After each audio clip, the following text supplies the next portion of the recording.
Nah, POV ini kan sesuai peredarannya tadi ya juga termasuk di provinsi ini.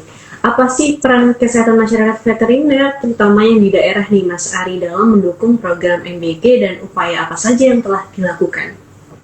Ya, terima kasih Mbak Sasa. Jadi bisa saya katakan bahwa memang Kesmapet itu adalah gatekeeper atau penjaga gawangnya gitu ya. Penjaga gawangnya kualitas pangan dalam program MBG ini.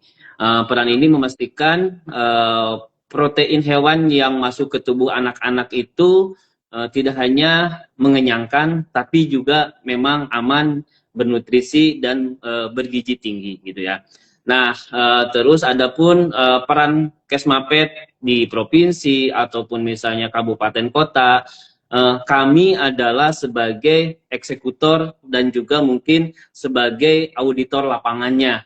Seperti apa keadaan-keadaan di lapangannya. Tadi sudah disampaikan oleh Bu Ira bahwa memang kami itu melakukan pembinaan langsung kepada unit usaha atau misalnya RPH melalui NKP khususnya, karena memang NKP itu adalah kewenangannya provinsi. Kami melakukan audit dan menerbitkan juga nomor kontrol veterinernya atau NKP-nya untuk unit usaha yang memang standar higien sanitasinya memang sudah terjamin. Tapi belum, istilahnya itu pun tadi disampaikan Bu Ira, memang kalau misalnya kita skalakan rata-rata yang ber-NKP itu skala menengah ke atas. Nah, kalau misalnya yang skala menengah ke bawah, kami melakukan pembinaan sehingga mudah-mudahan dengan pembinaan tersebut 2-3 tahun kemudian bisa tersertifikasi NKP dan memang ya semuanya sesuai dengan regulasi karena kami harus memastikan higien sanitasi di sepanjang rantai distribusi yang ada di wilayah Provinsi Banten gitu ya.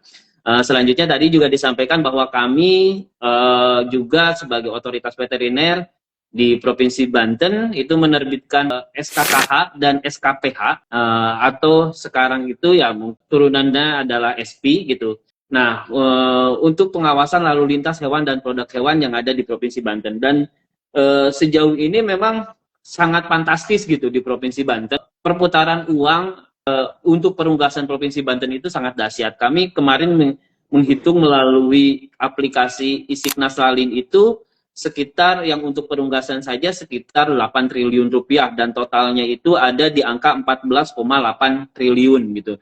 Nah, itu juga merupakan hal yang bagus bagi kami di Provinsi Banten. Selain itu juga kami melakukan pengawasan unit usaha dan peredaran produk lain-lainnya gitu. Seperti kalau misalnya yang itu juga yang pengawasan ini termasuk juga di dalamnya adalah pengawasan untuk HBKN dan lain.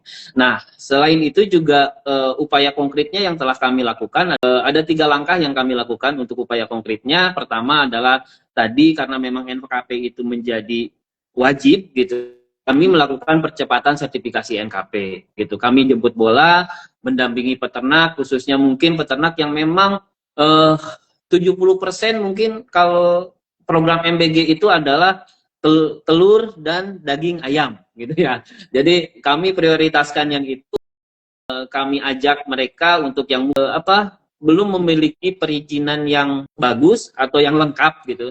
Nah, itu kami ajak supaya punya perizinan yang lengkap dan akhirnya bisa tersertifikasi NKV. Selain itu juga yang kedua, surveillance keamanan pangan rutin kami lakukan. Kami mempunyai laboratorium yang memang sudah terakreditasikan dan itu merupakan laboratorium yang istilahnya ya diperhitungkan lah di Indonesia gitu ya.